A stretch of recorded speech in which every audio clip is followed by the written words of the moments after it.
একদিন এক নীলপরী আকাশে উড়তে উড়তে ভাবল, নীল আকাশে আমাকে ঠিক মানাচ্ছে না, আমি সাদা পরি হব।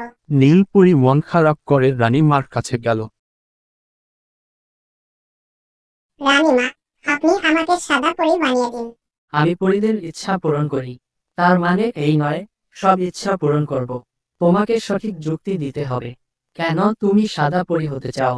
নীলপরী বলল, আমাদের পরি রাজ্যে একটাও সাদা পরি নেই, তাছাড়া নীল আকাশে আমাকে ঠিক মানাচ্ছে না, সেই জন্য আমি সাদা পরি হতে চাই।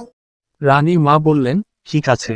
মুহূর্তেই নীলপরী ধবধবে সাদাপরী হয়ে গেল। সাদাপরী হাসতে হাসতে বলল, ধন্যবাদ রানীমা। এই বলে সাদাপরী আকাশে উড়াল দিল।